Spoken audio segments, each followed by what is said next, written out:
That's why every workshop that we do, we give people the experience, because it doesn't matter what information we're giving to you. What really, really matters is then you sitting there and you all of a sudden being able to use your breath to quiet your monkey mind for the first time in years. Or you doing a cacao ceremony, transcendental breathwork sound journey, and you have an experience very similar to a psychedelic experience or a plant medicine experience, or an intimate conversation with a loved one who's passed. We can't teach you that, right? Like you have to, you have to experience that. That's why it's so important to create the space to get intimate with your own internal guidance system. Drums beat wild beneath the moon. Echoes rise in a primal tune.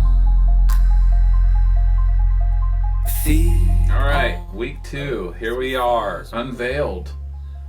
Week 1, we covered the human condition, the fundamental nature of human beings, and how we are inherently fragmented as a species, right? We live in the illusion of separation. And every challenge we face, like literally every single challenge we face that is unique to civilized man, that's very important to distinguish that, all extends from the human condition.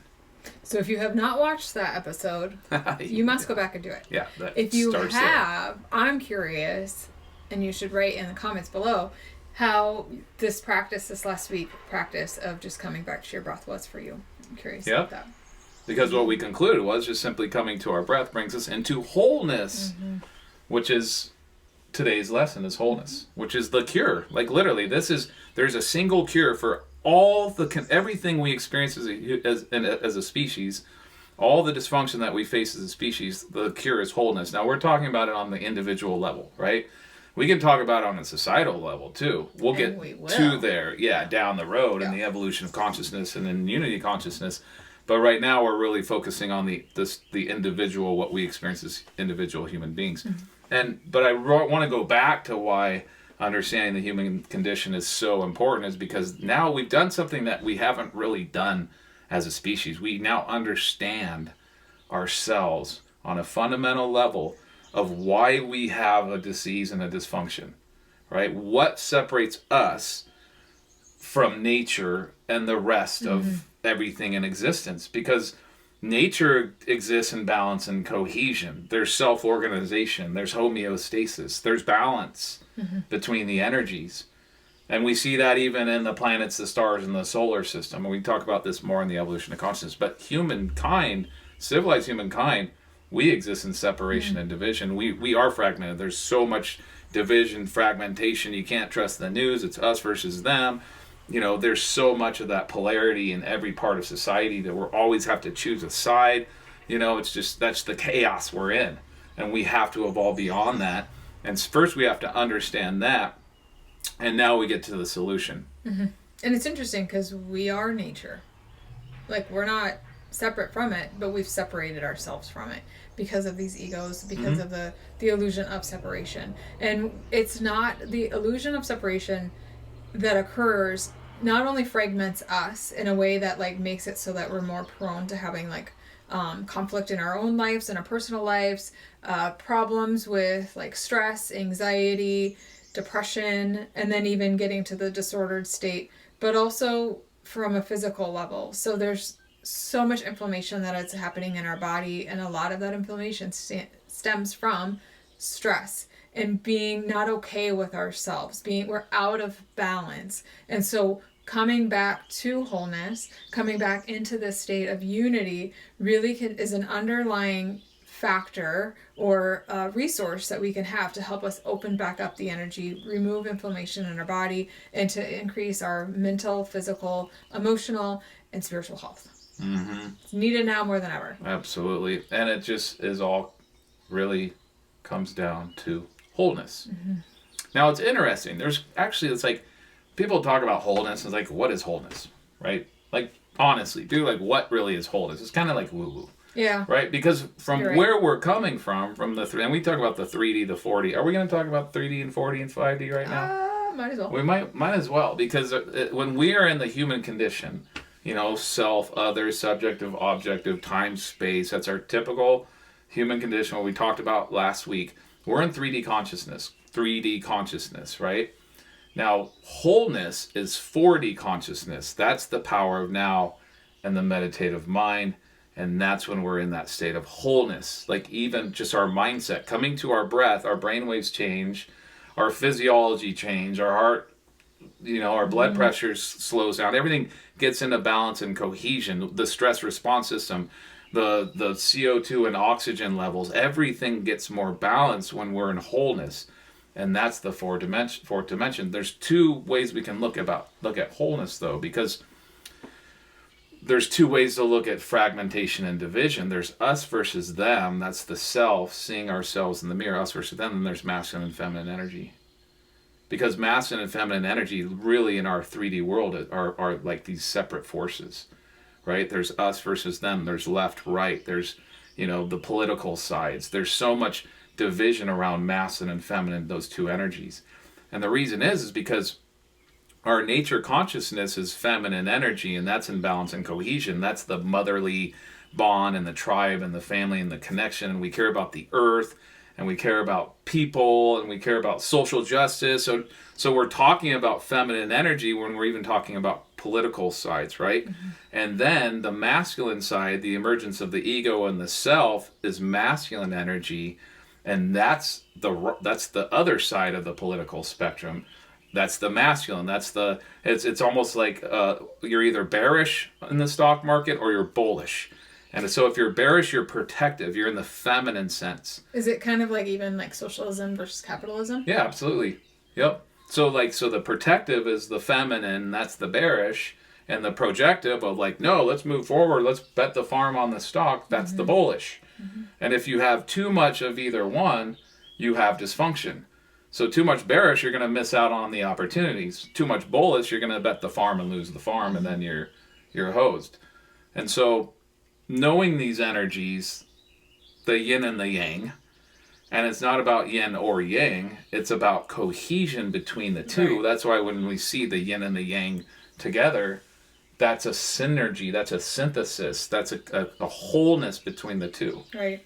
And that's why you see like how there's the little dot within the black, there's a little dot of white. Within the white, there's a little dot of black. Yeah. And because like it's not binary. It's the fluidity between them, and they have like even the fluidity between that. And I love that we really integrate the masculine and feminine energy in almost everything that we teach, because then it can become like not a prescription, but like a little quiz or a helpful way of seeing ourselves in assessment. That's the word I'm looking for. An assessment to help us see where we might be imbalanced, whether that's energetically, behaviorally, in our thinking. Because if we're too much masculine energy, and I have masculine energy and feminine energy. He has feminine energy and masculine energy. Between our relationship, we have masculine and feminine energies, and it can be dependent on different areas of my life, our lives, whatever. So it's fluid with that. So then we can then say, this part of my life doesn't seem to be flowing well. Why? And then be able to assess, like, well, the energies are in balance, clearly, because otherwise it would be flowing. It's not in wholeness. So then where is the division? And then where is the course correction? Where can we rebalance, come back into wholeness, and help shift the energies so things can start flowing better? Absolutely. So it's always like this amazing assessment. Once you understand what represents feminine and masculine energy, then we can get back into flow with the energies that are moving through us, or housed within us, really. Yeah, it's in everything. It's our left brain and our right brain. It's our channels that create our chakra system. There's the Ida and Pingala channels, and those two channels crisscross. That's the caduceus. Those are the two snakes, basically energetic channels, and those crisscrossing and creates an oscillating effect, which is the chakras, because chakras mean wheel. So if we're too far on one side, like even politically, seriously, or the other, we're imbalanced energetically, and that's going to imbalance our chakras and our energy body and our energy channels. There's the upper, we'll talk all about this. This is sort of later on, but it's important to find how important wholeness is, because there's the upper triangle and the lower triangle, and that's the Merkabah. Bring the two together and you have the Star of David, which is the Merkabah, which is the human energy field. And what is at the center of the Merkabah is the heart. And the heart chakra represents wholeness. It represents the balance between the masculine and feminine. There's a Kundalini teaching, 10-body Kundalini system, I think is absolutely brilliant and not really known whatsoever. But the second chakra, we talked about this last week, is feminine energy. It's nature consciousness. Well, it's the protective mind. So it's, protecting the tribe, discernment, very important to have discernment, and the longing to belong. And we talked about how important it is to belong in the tribe and at that second chakra. Well, the third third chakra is the self, the ego, the projective mind. And so that's the bearish, the second body, the bullish, the third body, and the fourth body is the meditative mind, the neutrality. And neutrality doesn't mean neither, it means the cohesion. That means synthesis between the two. And when you're saying body, you could also interchange the word chakra with when energy. You're saying first. But that last thing is so key, is it's not denial of one or the other energies, it's bringing them both into cohesion. Because and we see this politically, and you can it is the pendulum that swings between, in the same way the snakes oscillate up the chakras, it is an oscillation. There is a flow between the two energies, and we see this in societies when we have like political structures and we identify with one or the other, and then the pendulum will swing between presidencies or political parties, and then all of a sudden, there's too much toxic masculinity or something like that. So then in an attempt to rebalance, what we think we should be doing is to deny or suppress one of the energies, and that never works. Nope. It's the same thing we said last week about Einstein's quote about you can't solve the problem with the same energy or the same mindset that's thinking that created the problem. Is then you're basically just doing that. So then all of a sudden this pendulum swinging, this healthy oscillation between the two energies that finds, you don't want them to move too much, but then all of a sudden these pendulums start to become wrecking balls as it just destroys things in its path, and then it becomes a real problem when really it's not about suppressing any of the energies whatsoever. It's about understanding them, harmonizing them, and having them come back into flow. Absolutely. In a very healthy way. And understanding the energies. And it is literally in everything. It's the in-breath is the sympathetic nervous system. The exhale breath is the parasympathetic. That's inhale prana, exhale apana. Masculine and feminine energy. We'll keep talking about this because it's fundamental. But knowing how important it is to understand the yin and the yang, and then it's about cohesion, right? And we talked about last week how again, nature is the second chakra, masculine is the third chakra, right? And that's civilization, that's human consciousness, that's separation and fragmentation, and we need to come back into cohesion and balance. That's the heart energy of love, right? And it's really interesting about the Kundalini system is you have the upper and lower triangle, right? And you have these kriyas, and people think of Kundalini and they think of I'm going to awaken it and just and take off. And it's we call that Kundalini. You can awaken your Kundalini energy and be gone. And that's really, that's not good. That's a very not good effect. So we shouldn't just be I'm going to awaken my Kundalini energy, because if you don't have grounding and balance, forget it. You're gone. We call that the helium balloon effect. It's like taking a balloon and letting go of it, and it just floats away, and it feels great because it's above everything, it sees everything, it's free and it's liberated, but eventually it runs out of air, and then it ends up in some unknown place with no family, no friends, no job, nothing. And that's the homeless problem, or just people getting lost in that escapism of that wanderlust. And so we need the balance between the lower triangle and the upper triangle, and that's where the heart center comes in. And so a true Kundalini teaching is do we focus on the radiant body and the transcendence and the infinite, or do we focus on what do we focus on with the work? And it's the heart. It's the fourth body, which is the meditative mind, which is the neutral mind, which is wholeness, which is also the power of now. They'll also say it's coming from your heart, your head into your heart. right? It's heart over head. So now we're coming from our center.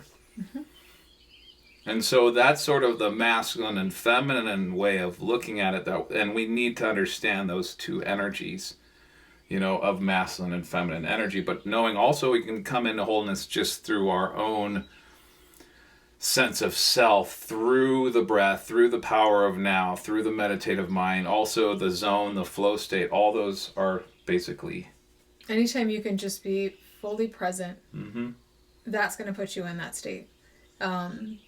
And that's what we really need more and more of. And that's what we are not getting more and more of. We're more and more distracted. We're more and more lost in the chaos of the world. And so then you get more and more division. You get more and more of that pendulum swinging. And that's creating, I mean, always, in almost every workshop that we teach, we talk about how in our world, we're in 2025, and now we have all of these advancements in mental health care, physical health care. You go to a city and they were building these amazing, huge hospitals. And every time I see they're expanding, you're like, they're going to fill all those rooms. We're not getting healthier. If our system worked, if what we were doing was working, the hospital should be getting smaller. Well, and even with this, what we're talking about of this quest for wholeness or liberation or transcendence that's becoming a real mainstream thing, when we decided to do this 12-week series, we're only going to do 20 to 30 minute videos, because who's got time for a 2 hour? Right. When I think of someone's listen to this podcast, I'm I got to listen for 2 hours.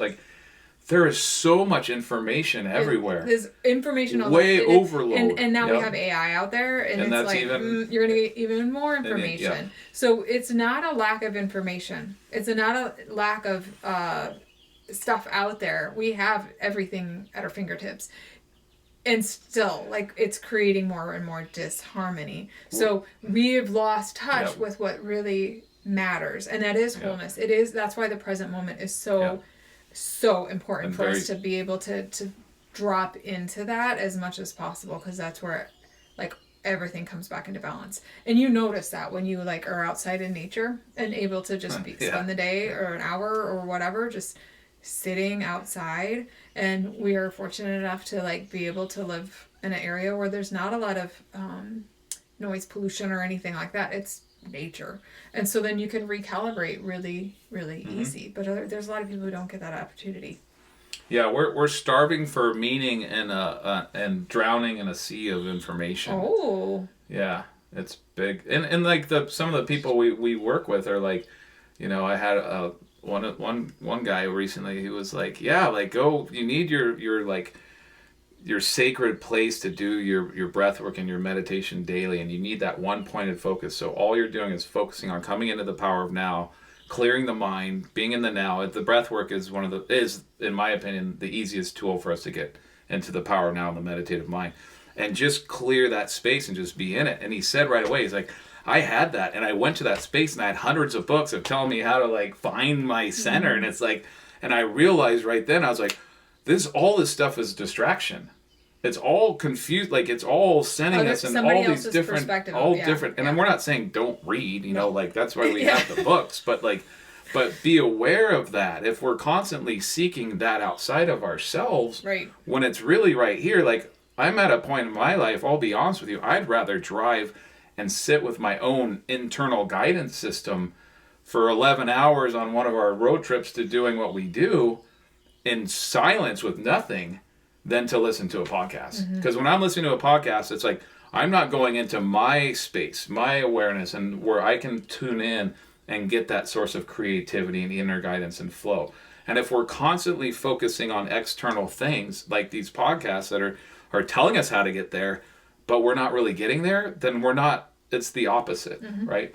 And you think about advanced yogis and our ancestors, or the saints and sages who could perform miracles, who could were telepathic, or there were just so many advanced spiritual and energetic gifts that people understood.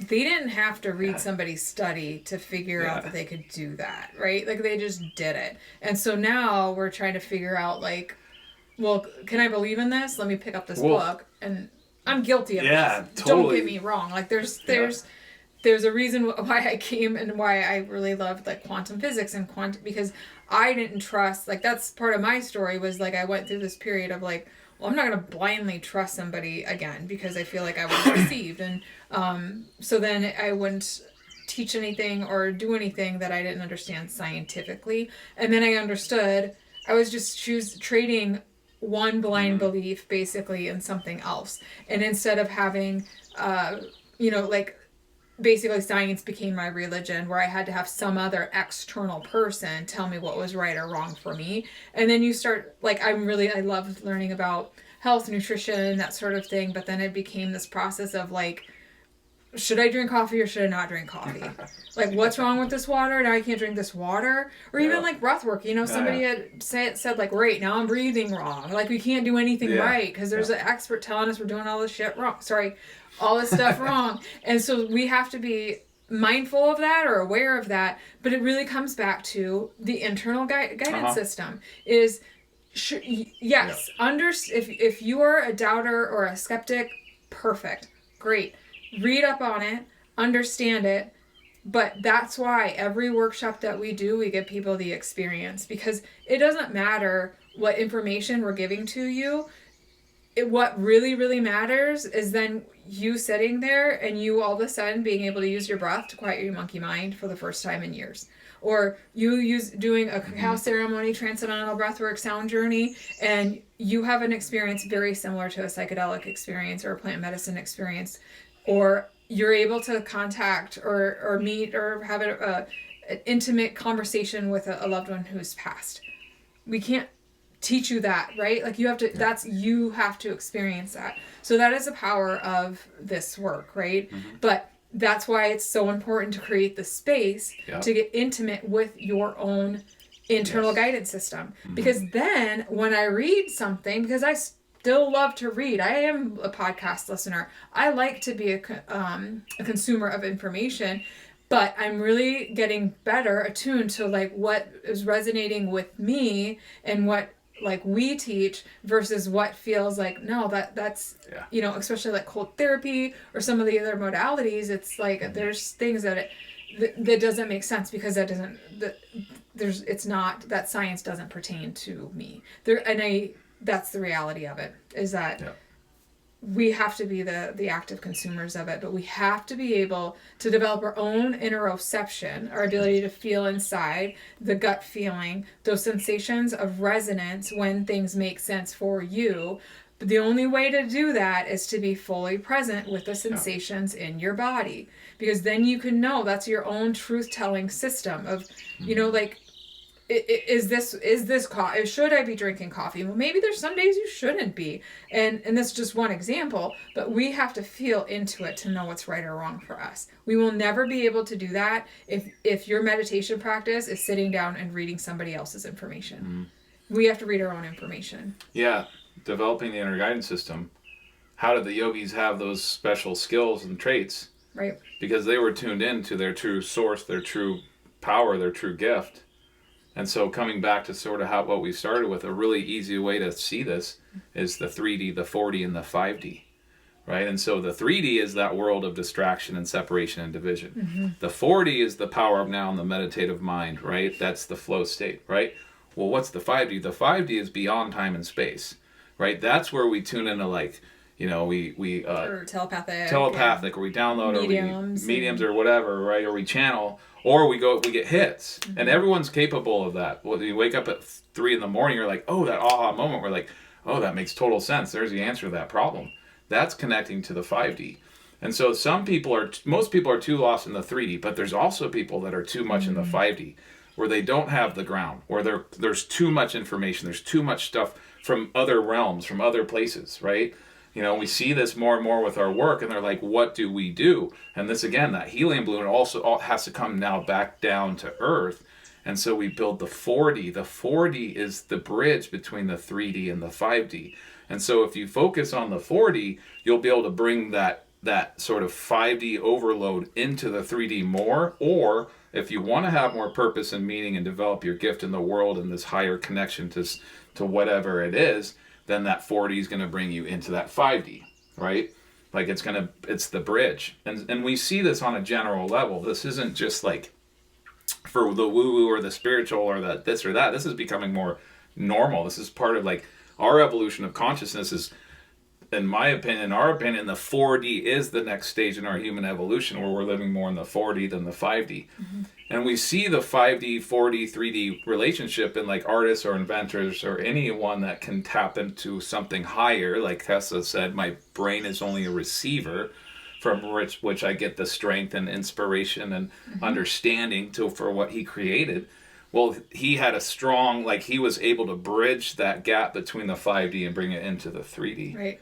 And that's any creative, right? A writer or, and it doesn't, like it could be an accountant too, you know, like they're everybody has kind of their own craft, but to be able to continue to evolve often means taking something new, novel, and bringing it into the world.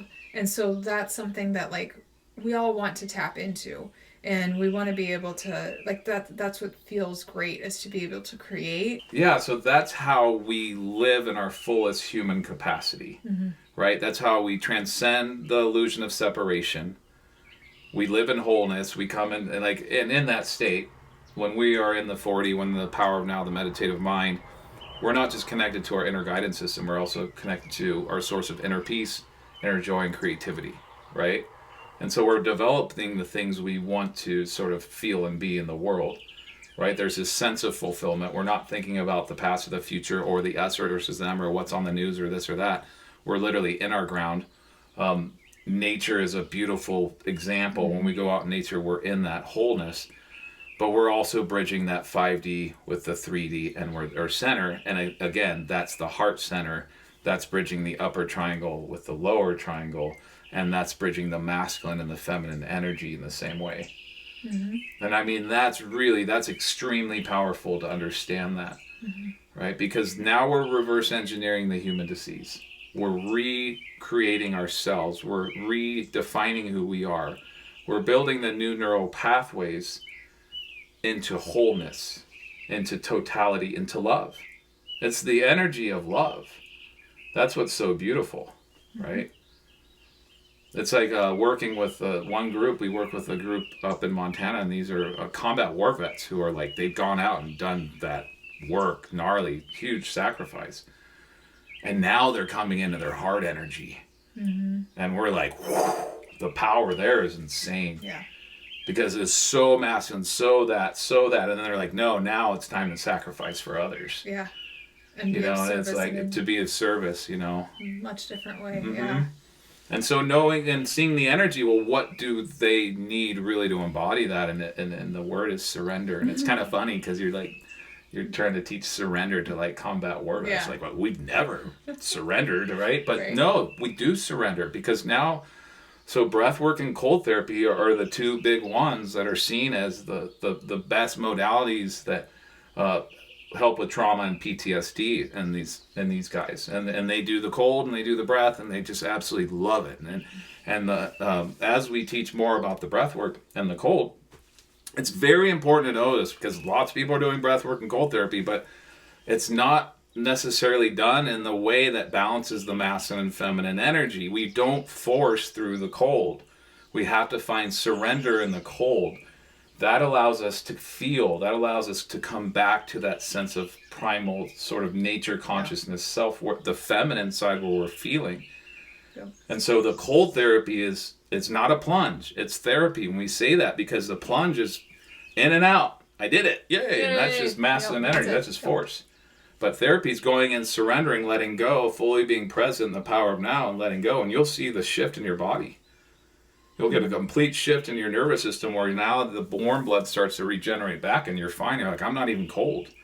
And that's transformative, right? That's mind over your body. And the same with the breath. If we're doing any kind of heavy breathing, you know, Wim Hof or, you know, our breath, right? And you're activating the sympathetic nervous system. We'll talk about that. You have to have the surrender part.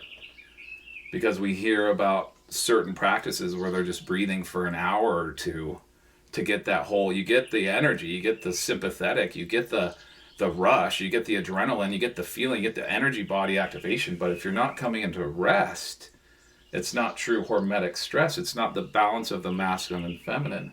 Right. So any heavy breathing, stress, masculine needs to come into the equal amount of rest. An hour of breathing, hour of rest, literally. Or long term, all we're doing is deepening the disease. We'll talk about yep. We'll talk about the vagus nerve and all that and how that works. Mm-hmm. And that's really like in everything that we teach, right? Especially when we do our certification course, like that is so important for us to really help breathwork facilitators understand. Mm-hmm. That is really unique to our teaching. Is it's masculine, feminine energy, and then that guides the individual practice, which we will be working with clients with, because what's beneficial for one might be harmful to another based on their energy of that day. And so then we can develop sequences of breathing to help that person come back into wholeness. And it's understanding the masculine, feminine energy, because someone might be too in their feminine energy and they might need a little bit more of an intensity in their practice to help balance that out. Yep. A lot of people need it the other way. So that's why that assessment of where our energies might be in balance to bring us back into wholeness. And the breath is just the easiest way to do that, right? Mm-hmm. So like simply exhaling longer than you inhale brings you into a more parasympathetic feminine state. Yeah. That's all it takes. Like we said last week at the last episode, is basically like just one breath brings you more into a calm state. And so we can use that no matter what, like wherever we are, it's accessible. We are always able to breathe. So that's the gift that we've been given, and we often don't even realize that it has such a huge impact. So again, like you have to understand your own energies though, to even know like where you are in balance, to know what to do to rebalance it, because and we have to have like a really developed practice of being very honest with ourselves. Because if we're not able to do that, then we're not going to have an accurate assessment of where we are. And then we're not going to be able to really point our arrow up, as we say, so that it can get us to where we want to go. It can take us down a more dysfunctional path. But that's, a whole other process, but it's just something we have to talk about and we have to be able to do. That's developing the meditative mind, because that's our inner guidance, and that's the best teacher we have. That will tell us what's right and what's wrong for us. And so with that being said, we'll go into a breath that balances us based on the energies of where we're at. And we're all a little left brain now. We are. And you've listened to us for the last 30 minutes or so. And so we've received all this information and all this stuff. And we talked about clearing the calculator, just coming to the breath brings us into the power of now and elongates the brainwaves into a deeper brainwave state. But now we're going to take it one step further and literally use our breath to go from left brain into right brain. And now there's a traditional yogic practice called Nadi Shohana, and that's the inhale left, exhale right. Then we inhale right, exhale left. And when we're sort of developing our breath work and all this, I was kind of like, we're already two left brain creatures. Like we don't need that balancing of inhale right, exhale left, because we need to go from left to right more than anything. And we developed what we call is a calming breath. Well, it's a Kundalini breath, and it's just it's a standard ancient sort of breath practice. But all we're doing is inhaling left nostril, blocking the left, and exhaling out the right. And by doing so, we're bringing the energy into the right brain, calming everything, and bringing us more into the feminine energy. Mm-hmm. So let's do it. So it's like you're activating the right brain, the right hemisphere of the brain, so the more of the feminine energy, and then you're like dumping out more of the left brain. So that's kind of a visual that you could have too. If just you're breathing into that nostril, the sense of calm, energy, peace. You're exhaling out the overthinking monkey mind, and so that's something you can visualize as well if you'd like. And also, Yep. like, you know, visualizing as you're breathing too, like breathing into the heart and activating the heart, because that's really what we were just talking about, like the meditative mind. And if you want to think about like emotion, love, gratitude, that's just going to amplify the experience. So let's go ahead and do our breath work. So take your first 2 fingers, rest them on your forehead, then block your right nostril with your thumb. Sit nice and straight if you're sitting up. Deep inhale through the left nostril. And we want to breathe into the lower belly to get the full breath. Block the left nostril, exhale out the right. Block the right, inhale left. Block the left, exhale right. Block the right, inhale left. Block the left, exhale right. Block the right, inhale left. Block the left, exhale right. And with each breath, bring yourself deeper into the feeling. Inhale left. Exhale right. Breathe into the feeling. Inhale left. Exhale right. We're going to do 3 more on our own.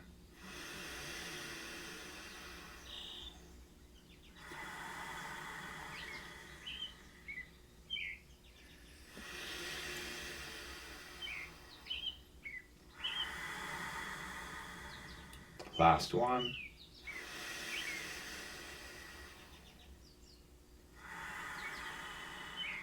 Release the arm and completely relax. Keeping your eyes closed for a moment and just allowing yourself to feel, to fully be present with the feeling.